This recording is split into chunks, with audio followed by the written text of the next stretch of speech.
एक समय एक राजा था, काशी नरेश वीर देव सिंह बघेल। वो राजा लोग वही बनते हैं जैसा आपको बताया था, ये पुण्यकर्मी प्राणी होते हैं और इनमें भगवान की चाह बराबर रहती है। और ये साधु संत मंदिर आदि में गुरुद्वारों में ये जाते ही रहते हैं, इनके बस की बात नहीं। और धार्मिक अनुष्ठान भी अपने गुरुओं के माध्यम से करवाते हैं। तो ये गुरु कैसे थे? एक बार राजा वीर सिंह जी ने, काशी नरेश ने प्रतिवर्ष की तरह अपना एक धार्मिक अनुष्ठान करवा रखा था। उनके महल से अपने रेजिडेंस उस बाग में था। उस बाग के एक कोने में अलग से एक सत्संग स्थल बना रखा था। वहाँ पर वो प्रतिवर्ष महीने में या 6 महीने में जैसा भी वो अपने अनुष्ठान कराता रहता था। तो क्या करते थे, ये नकली संत जाते थे, उनको खाने पीने की सारी सुविधा को उपलब्ध करवा देता था राजा, और चलते समय उन्हें 5-5 सोने की मोहरें दे देता था। वो उस लालच में वहाँ गणेश ले जाया करते सभी पंथों के। एक बार ऐसा ही अनुष्ठान हो रहा था, कबीर परमेश्वर जी भी पहुँच गए। अन्य संत थे, वो कोई लाल कपड़े पर रहा, कोई दाढ़ी मूछ मुंडा रहा, या कति बड़ी बड़ी दाढ़ी अलग से सिंगर के बैठा, कंठी माला घनी पैर के। परमात्मा अपने सिंपल वाणी में जैसा भी वो उत्तर प्रदेश का, उसमें धोती कुर्ता टोपी हुआ करती थी, इसमें और दाढ़ी बड़ी हुई, जाके उन्हीं में बैठ गए। सत्संग हो रहा था। उनमें से किसी ने बताया कि ये कबीर जो है ये भी सत्संग करता है। तो उन्होंने कहा, संतों ने जो बैठे थे, एक मंच पर श्रोता अलग थे और एक स्टेज पर वक्ता बैठे थे संत। परमात्मा नीचे बैठे थे श्रोताओं में। अब किसी ने कहा कि ये कबीर भी सुना है, बहुत अच्छा सत्संग करता है। तो उनका जो हेड था, राजा का जो निजी संत था, गुरु था, उसने कहा, आओ भगत जी आप भी सुना दो खड़े होकर वहीं पर, क्योंकि वहाँ भेदभाव बहुत होता है। संत तो जो गद्दी पर बैठे वो तो बड़े अपने आप को सुपीरियर समझते हैं, और परमात्मा एक सिंपल वेशभूषा में थे। उन्होंने उनको एक भक्त जानकर कहा कि आप कुछ सुना दो। परमात्मा ने कहा कि आपने सब कुछ सुना ही दिया, अब मैं क्या सुनाऊं? अब सूर्य को दीपक क्या दिखाऊं? फिर भी कहने लगे, नहीं नहीं कुछ तो सुनाओ, कुछ तो सुनाओ। सुना है, बहुत कुछ सुनाते हो, बहुत सत्संग करते हो। परमात्मा बोले, तुम मेरे सत्संग को सुन नहीं सकोगे। कि नहीं नहीं ऐसी कोई बात नहीं, आप सुनाओ सुनाओ। अब वो तो महिमा गाँव थे विष्णु जी की, सर्वेश्वर महेश्वर सर्वशक्तिमान परमेश्वर है, ये है। अब परमात्मा ने कहा कि मेरे एक प्रश्न का उत्तर दे दो। कौन ब्रह्मा का पिता है, कौन विष्णु की माँ, शंकर का दादा कौन है, हमको देवो बताए। अब सारे कूद के पड़े, ये क्या बात कही, इनका कोई माता पिता नहीं, सर्वेश्वर है महेश्वर है सर्वज्ञ है, ये तो अजन्मा है, सारी सृष्टि के पालनहार है। परमात्मा ने उनकी सारी जो है ना शंकाओं का समाधान किया, बताया कि देवी भागवत 3 स्कंद में ऐसे ऐसे लिखा है। विष्णु जी स्वयं स्वीकार करते हैं, ये देखिएगा कि हमारा तो जन्म और मृत्यु होता है, हम अविनाशी नहीं है। ये देखिएगा श्रीमद् देवी भागवत, गीता प्रेस गोरखपुर से प्रकाशित, संपादक हनुमान प्रसाद पोदार चमनलाल गोस्वामी। ये गीता प्रेस गोरखपुर से प्रकाशित है। ये भी दिखा देते, कंसेप्ट क्लियर कर दें। 123 पृष्ठ पे ये 3 स्कंद। और यहाँ विष्णु भगवान अपनी माता दुर्गा की प्रशंसा कर रहे हैं, महिमा कर रहे हैं, स्तुति। तुम शुद्ध स्वरूपा हो, ये सारा संसार तुम इसे उद्भासित हो रहा है। मैं ब्रह्मा और शंकर, विष्णु ब्रह्मा और शंकर, हम सभी तुम्हारी कृपा से विद्यमान है। हमारा आविर्भाव माने जन्म, तिरोभाव माने मृत्यु हुआ करता है। केवल तुम ही नित्य हो, जगत जननी हो, प्रकृति और सनातनी देवी हो।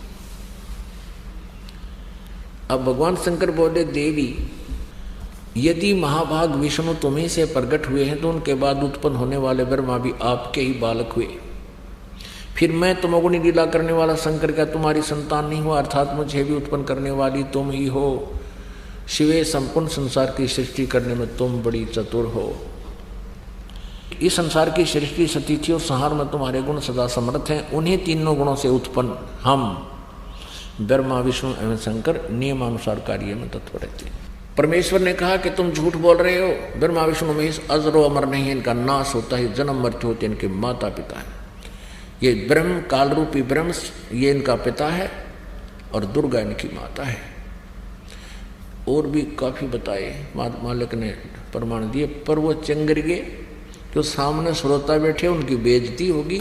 इनको भगवान नहीं चाहिए, इन्हें तो अपनी मान बढ़ाई चाहिए। इन श्रोता भाड़ में जाओ, इनकी इज्जत बनी रहे, इनकी रोजी रोटी बनी रहे। कलता बैठे उनकी बेइज्जती होगी। इनको भगवान नहीं चाहिए, इन्हें तो अपनी मान बढ़ाई चाहिए। इन श्रोता भाड़ में जाओ, इनकी इज्जत बनी रहे, इनकी रोजी रोटी बनी रहे। और परमात्मा कहते हैं जब ये संत बन गए, संत भक्ति भगवान के लिए ये घर बार त्याग कर या कोई विशेष क्रिया करके ये भगवान की तरफ अग्रसर हुए हैं और ये संत बन गए, औरों को मार्गदर्शन कर रहे हैं, स्वयं ज्ञान नहीं। और इनको ये सच्चा ज्ञान मिल जाता है संतों को, तो ये अगर ये अच्छी आत्मा है तो इन्हें स्वीकार करना चाहिए। लेकिन ये तभी से आग लगी हुई आज तक ये मरना मंजूर है, इन्हें ये स्वीकार नहीं कर सकते। परमात्मा की वाणी है कि राज्य तजना सहज है, सहज त्रिया का नेह, और मान बढ़ाई ईर्षा दुर्लभ तजना ये। और इनके तजे बिना भगवान के निकट भी नहीं आ सकता। तो सभी चिंगर गए, तने बड़ी बात कही, तू कैसा नास्तिक आ गया है, हिंदू धर्म का तो जो बेइज्जती करता है, हमारे देवताओं के बारे में गलत बोलता है। चिंगर गए। उनमें से एक व्यक्ति गया, संत राजा के पास पहुंचा, राजा से और नमक मिर्च लगा के कहा कि कबीर नाम का कोई व्यक्ति है, हमारे हिंदू धर्म की बेइज्जती करता है, विष्णु जी को नासवान बताता है, हमारी तो नाक काटती। राजन परमात्मा उधर वार्ता कर रहे थे उनसे। इतने में राजा ने एक पुलिस वाला भेजा लाठी लेकर, अब जाओ कबीर को बुला कर ला। राजा घर पे बैठा है और सांग करवा रहा है बाग में, हुआ उड़ा सत्संग कर। राजा का क्या लाभ हुआ उसको? कहते बैठे सत्संग सुने तो कुछ लाभ हो। ये ऐसे ड्रामेबाजी हो जाती, ये अभिमान, ये अहम होता है इनमें, हमारी बेइज्जती हो जाएगी सत्संग में जाकर बैठांगे तो। लेकिन पुण्यात्मा ऐसा नहीं करती। तो राजा ने सिपाही भेजा छड़ीदार केला उसको बुला के। अब छड़ीदार ने यानी सैनिक ने कहा जाके कि चलो तुमको राजा बुलाते हैं, तो क्या बकवास कर रहा है। अब परमेश्वर ने कहा कि भाई मैं एक नागरिक हूं, स्वतंत्र, और मुझे तेरे राजा से कुछ लेना देना नहीं है। अगर तेरे राजा को गरज है तो मेरे पास आ जाएगा, और मैं नहीं जाता वहां। अब उस सैनिक ने साथ में वो जो संत आया था लेकर बुला कर लाया था, वो फिर वापस गए। राजा से कहा कि राजन वो तो न्यू कहा है, मैं ठेंगे पर रखता हूँ ऐसे राजाओं को, मुझे जरूरत नहीं ऐसे राजाओं की, उसको गरज पड़े तो आ जा। अब राजा ने यह बात कोई कह दे उसका, वो तो फिर अपनी बेइज्जती मान लेता है, और अभिमान बहुत होता है राजा में। 10-20 सैनिक लेकर चला राजा स्वयं। अब परमात्मा कहते हैं सोचल छिद्र मैं करूं अपने जन के काज। जब वो राजा वीर देव सिंह बघेल रह गया 100 फुट की दूरी पे, 100-125 फुट की दूरी पर, तब परमात्मा ने अपना आसन जमीन से 1.5 फुट ऊपर कर लिया। हवा में 1.5 फुट ऊपर हवा में बैठे, नीचे कुछ नहीं, जमीन से 1.5 फुट ऊपर उठ गए। केवल राजा को दृष्टिगोचर हो रहे हैं, अन्य को नहीं। अब कितना अंडी पाक रहे हो भगवान के सामने, फिर के ब्यों इन राजाओं का। 1 मिनट में इनकी मुर्गी बना दे संत जो चाहत है। तो वो डर गया, उसने देखा ये तो वह परम संत है, जमीन से ऊपर नीचे कुछ भी नहीं। गया तथा उनको सोटे मारन और हाथ जोड़ कर करबद्ध खड़ा हो गया। हे परवरदिगार, आपका क्या विवाद है? परमात्मा बोले कि विवाद इनका और मेरा है, आप किस लिए आ गए यहाँ पर? अब कोई जवाब नहीं, घबरा गया कि क्योंकि इतनी चमत्कार देखकर कलजा पाट जाए आदमी का। राजा बोला मेरी गलती होगी, इन्होंने बुलाया मुझे।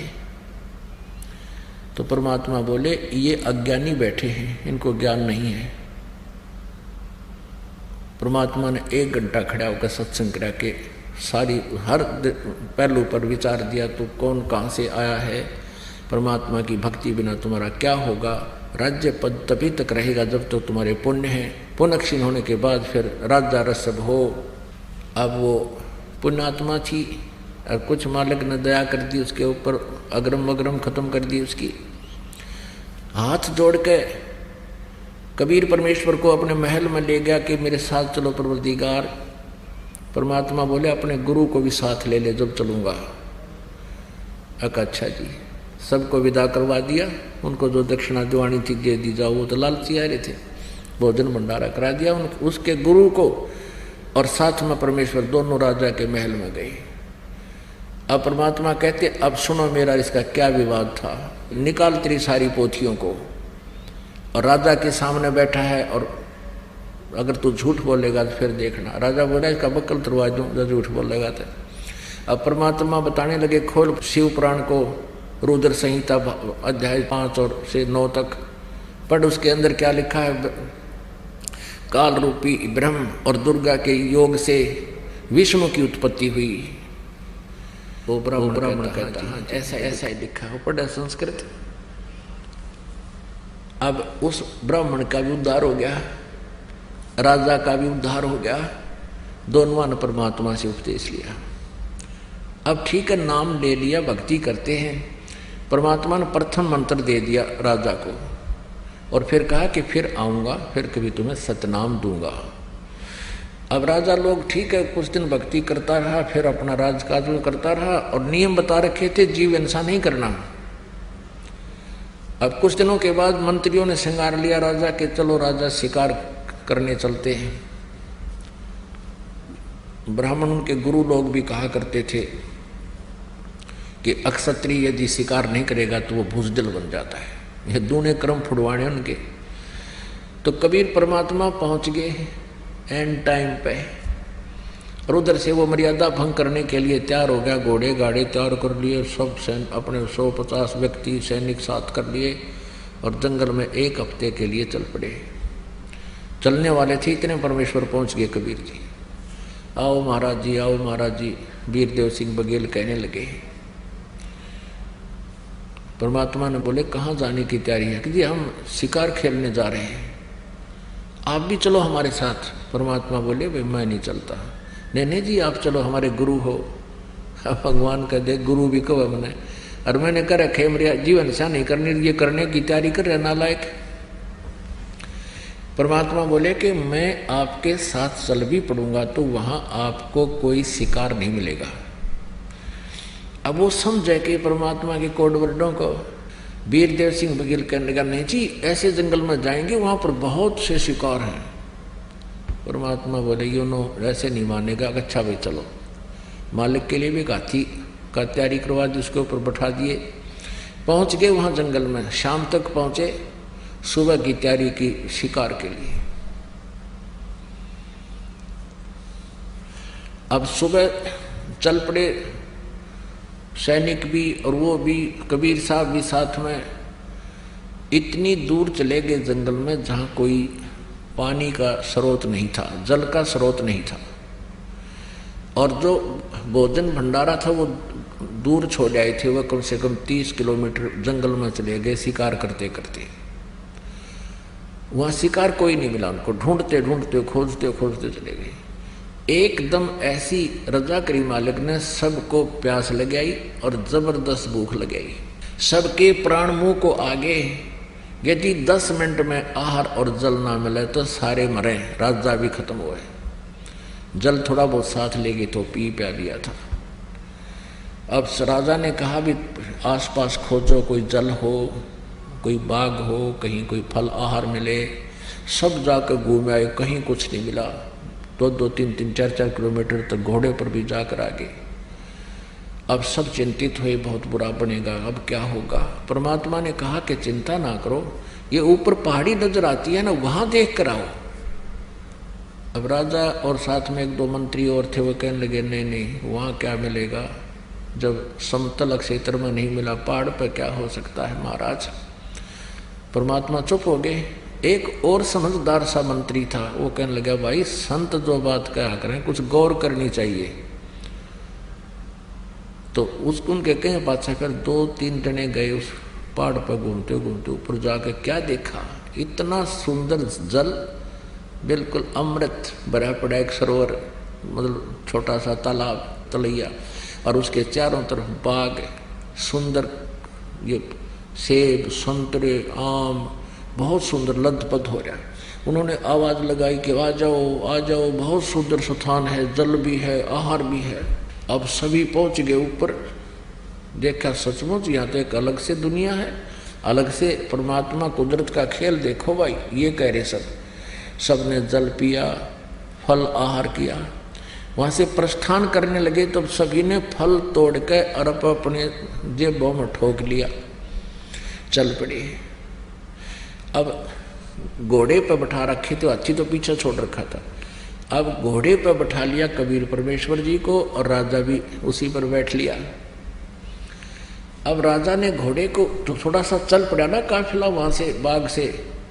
राजा ने देखा, हे भगवान तेरी कैसी कुदरत, ऐसे पहाड़ के ऊपर, और जल कहाँ से आया ये बाग कैसे यहाँ लगा। अब पीछे मुड़कर घोड़ा मोड़कर देखा, वहां तो धूल उड्डा, कुछ भी कोई नहीं, नरे पत्थर पड़े। अब राजा की आंख फट गई कि हे भगवान, हे गुरुदेव, वो कहाँ गया बाग। परमात्मा बोले बेटा जहां से आया था वहां गया, ये हमारे सतलोक से आया था। अब इसने सौंपना नहीं कह सकते, क्यों गोज भरी फलों की सबकी थैला में रखा राजा ने भी। अब वापस आ गए, कोई शिकार नहीं मिला। अगले दिन भी परमात्मा ने कहा घर चलो, इन बकवादों से कुछ नहीं हासिल होगा।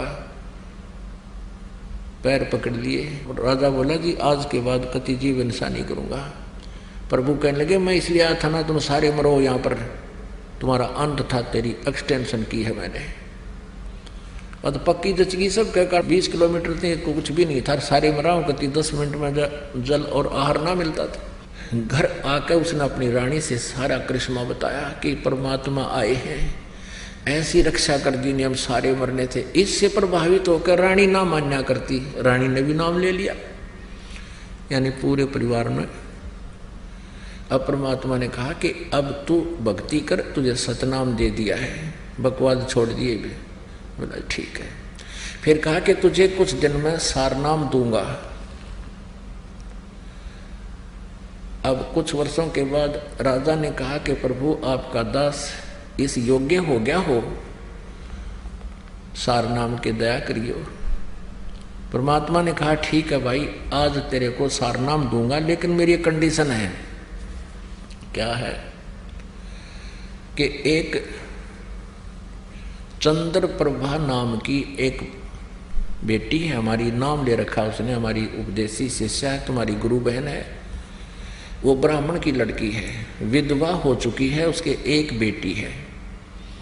उसको वो भी जानता था, राजा भी जानता था उस बहन को कि अच्छा जी वो, हाँ उसके पास एक धोती है, धोती साड़ी जिसको बोलते हैं, और मुझे चाहिए, आपको उपदेश दूंगा ना सारनाम, तो मुझे एक सफेद कपड़ा चाहिए, सूचा स्वच्छ। और उस लड़की ने अपने ही आंगन में बाड़ी बीज के, कपास का पौधा बीज के, कई पौधे, और उसमें से जो कपास चुग के उसको लोड के उसकी धागा यानी काट के उसकी उसने अपने हाथों से एक धोती बना रखी है। और वो धोती तू लाकर दे, बाजार से नहीं चलेगा कपड़ा, वो स्वच्छ कपड़ा है और धोती बना रखी है। और वो धोती तू लाकर दे, बाजार से नहीं चलेगा कपड़ा, वो स्वच्छ कपड़ा है और ये सारनाम देना है। ये तो एक लीला थी मालिक की, वैसे सारनाम में इसकी आवश्यकता नहीं थी। उनका भ्रम तोड़ना था, क्योंकि हम रीस तो कर लेते हैं, सारनाम मिला, मिल भी जाओ तो फिर वो खरे नहीं रहे तो वो फिर खत्म हो जाता है। इसलिए परमात्मा पहले पूरे तैयार करते हैं। और ठीक है, राजा ने कहा जो आपकी आज्ञा प्रभु। राजा ने अपने 2-3 नौकर भेजे सैनिक कि जाकर उस बहन से कहो कि राजा आ रहा है। परमात्मा ने कहा तुम स्वयं जाकर लाना। अच्छा है। अब उस लड़की ने सोचा राजा का मेरे घर पाने का कौन सा तात्पर्य, क्या उद्देश्य है। राजा लोग खैर में तो आते नहीं, कोई उपद्रव जरूर करेगा मेरे साथ में, जानगी बात। फिर भी हिम्मत सी करके आना ही था उसने, तो उसके लिए एक अलग से बढ़िया कपड़ा बिछा करके आसन लगाया और दूध गर्म कर लिया। राजा जब पहुंचा उसको बैठने को प्रार्थना की, राजा बैठ गया। तब उस राजा ने कहा बहन मैं आज आपके पास एक विशेष वस्तु मांगन आया हूं, बहन तू नाटिए मत ना। वो कहने लगी आप राजा हो, हम आपकी प्रजा हैं, आपका सब वस्तुओं पर अधिकार होता है राजा का, तो आज्ञा करो। राजा बोला आज्ञा नहीं, मैं प्रार्थना करता हूं, मैंने उपदेश लेना सारनाम। राजा बोला आज्ञा नहीं, मैं प्रार्थना करता हूं, मैंने उपदेश लेना सारनाम। और गुरुजी ने एक कंडीशन रख दी है, उसमें कुछ सफेद कपड़ा चाहिए स्वच्छ। आपके पास गुरुदेव ने एक धोती बताई है, वो धोती जो तूने, तो लड़की ने कहा कि धोती तो मेरे पास बहुत है, दे दूंगी। नहीं, वो धोती दे मुझे जो आपने गंगा जल से लाकर के कपास के पौधों को सींचा है और फिर उसमें जो कपास उगी है उसको लोड कर काट के और उसका कपड़ा से धोती बनाई है, वह धोती मंगवाई है गुरुदेव ने। इसकी जो कीमत तू मांगेगी बहन मैं दे दूंगा। तो लड़की कहने लगी किसी कीमत पर भी इस धोती को मैं नहीं दे सकती, क्योंकि मैंने इसको अपने भगवान जगन्नाथ के लिए तैयार किया है। जगन्नाथ का मंदिर है उड़ीसा में, और वहाँ भगवान की मूर्ति पर चढ़ा कर आऊंगी इस धोती ने। इसमें एक एक तार मेरा भगवान के प्यार का जुड़ा हुआ है। ये मैं तुझे राजा किसी कीमत पर नहीं दे सकती, मुझे मजबूर ना करना। राजा ने कहा बहन सोच ले, मेरे जीवन का सौदा है, मुझे सारनाम नहीं मिला तो मेरा जीवन व्यर्थ हो जाएगा। तू 5 गांव ले ले मेरे तय, जो मुंह मांगे तुझे धन दे दूंगा, तू मुझे यह धोती दे दे। वो लड़की कहने लगी मैं इस धोती को आपको नहीं दे सकती, तेरे राज को त्याग सकती हूँ, फांसी दे मैं फांसी पर चढ़ सकती हूँ, जबरदस्ती छीन सकता है, मैं अपने भगवान की धोती नहीं दे सकती। उसने कहा गुरुदेव ने कहा, किसी ने कहा। वो लड़की कहती है नहीं, मैं अपने भगवान वाली वस्तु को नहीं दे सकती। अब राजा क्योंकि भगवान से डरने वाला था, मालिक का ज्ञान सुन रखा था ना, उसका 2 मारो जूतर उठा लेता था, ऐसे चलना नहीं था। तो वो जान गया अक भाई मेरे कर्म माड़े हैं, जब लड़की के जद पकड़गी, कर्महीन हूं मैं, ये सारनाम नहीं मिला तो मेरा जीवन व्यर्थ रहेगा। राजा वापस आ गया। राजा का चेहरा देखकर प्रभु ने कहा क्या रहा राजन। कबीर साहब ने कहा कि भगवान मेरा दुर्भाग्य है, मैं कर्महीन इंसान हूँ, आज मेरे शुभ मार्ग में बाधा बन गई, उस बहन ने धोती दी नहीं। परमेश्वर ने कहा भी क्या कहा कि वो कहती है कि मैंने अपने भगवान जगन्नाथ के लिए इसकी तैयारी की है और मैं उसको ही चढ़ाऊंगी, जगन्नाथ के मंदिर में जाऊंगी, नंगे पैरों जाऊंगी और भगवान का चढ़ा आऊंगी, मैं नहीं दे सकती। मैंने सारे प्रयत्न कर लिए, उसको सब लालच भी दे दिया, हाथ भी जोड़ दिए, पर वह बहन मानी नहीं। गुरुदेव मेरा दुर्भाग्य है। परमात्मा बोले भी चलो मैं अपनी कंडीशन लूज करता हूँ, अपनी शर्त को मैं ढीला करता हूँ, तो ऐसे कर, ये बहन जगन्नाथ में जो तेरी गुरु बहन है, जगन्नाथ के मंदिर में या धोती चढ़ा के आवेगी, अर्पण करेगी, तू उसकी मदद कर दे, रास्ते में उसको कोई बाधा ना करे और उस धोती को वे ठीक ठाक चढ़ा के वापस आ जाएगी, इसको कोई दुख ना होया तो मैं तुझे सार नाम दे दूंगा, फिर मैंने कपड़े की जरूरत को जा। राजा ने राहत की सांस ली, एक नई किरण दिखाई दी प्रकाश की, ने बोला जो आज्ञा महाराज। उसी समय राजा ने 2-3 नौकर समझदार से भेजे और बहन से कहो कब जाएगी वो पूछो उससे और उसकी मदद करो, उसको उसके लिए एक रथ जोड़ ले जाओ, बैठा कर ले जाना, खाने पीने की व्यवस्था करना, बहन को कोई दुख ना हो। अब राजा की आज्ञा लेकर के सिपाही पहुंचे कि बहन, राजा ने कहा कि आप कब जाओगी जगन्नाथ के ये धोती अर्पण करने। राजा ने हमारी सेवा लगाई है 4-5 सैनिकों की, हम आपके साथ चलेंगे, आपको कोई रास्ते में दुखी ना कर दे। आपके लिए राजा ने रथ तैयार करवा दिया है।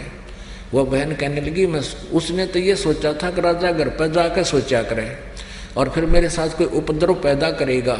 वह डर रही थी, सैनिक वापस आए तो घबरा रही थी कि हो गया काम गड़बड़, होने दे जो होगा, ये सोच लिया था। भगवान के लिए देश निकाला भी अच्छा। अपने आत्माओं ये देखना है आपने, इसका निष्कर्ष क्या निकलेगा इस स्टोरी का। ये केवल कथाएं नहीं है, ये हमारे लिए बहुत काम की वस्तु है। अब जब ये बात सुनी उस बहन ने, वह गदगद होगी, शुक्र मनाया जगन्नाथ भगवान का। हे जगन्नाथ भगवान, आपने मेरी इज्जत रख दी, राजा का मन बदल दिया। उन्होंने पता कौन सा जगन्नाथ बदलना लग रहा है इसके मन को, इतनी बुद्धि कमजोर थी हमारी। और कहा, सारी बात सुनकर कहने लगी भाई ना तो मैं रथ में बैठूं, मैं तो पैदल जाऊंगी, राजा का शुक्रिया है, अगर तुम मेरे साथ चलो तो मुझे कोई इतराज नहीं। ऐसा ही हुआ, लड़की चलेगी, सैनिक साथ चल पड़े रथ लेकर, खाने पीने की व्यवस्था उसमें अपनी ले ली, वो लड़की पैदल गई वहां तक।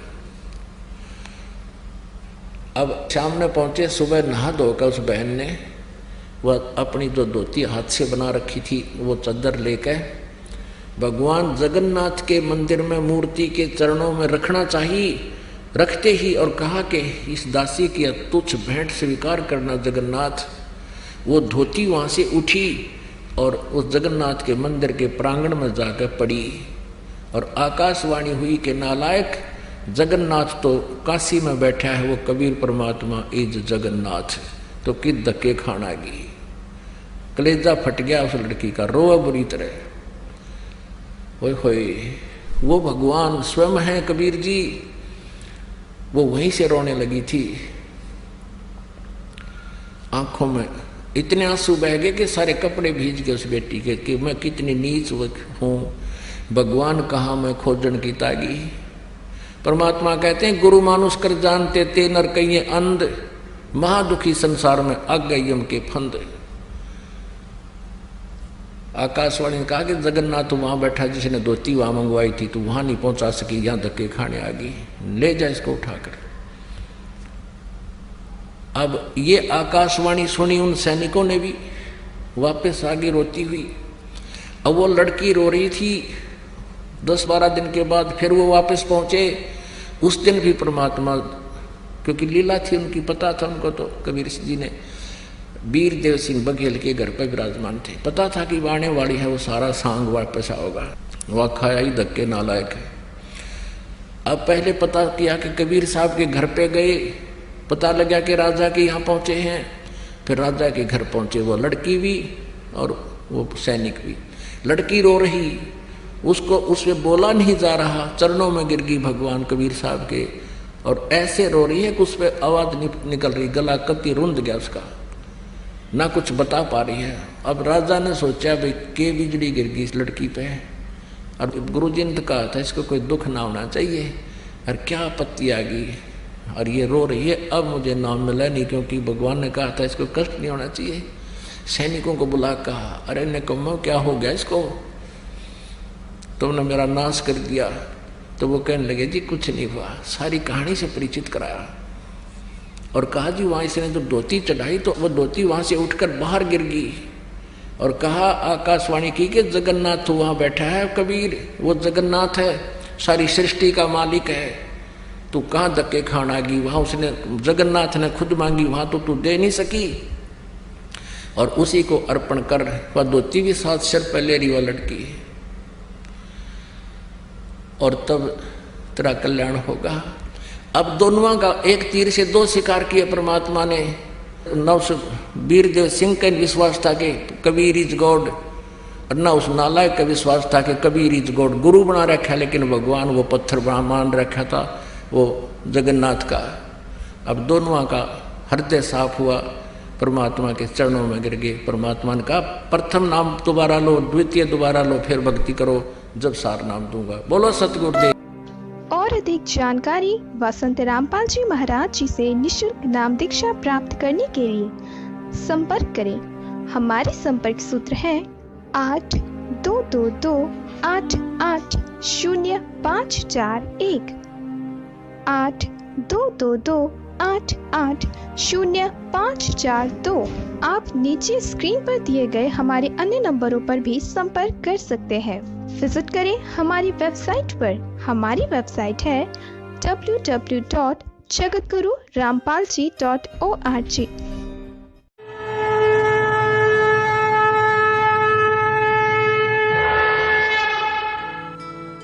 इस वीडियो के बारे में अपनी राय नीचे कमेंट सेक्शन में हमें बताएं और अपने दोस्तों के साथ ये वीडियो शेयर करना ना भूलें।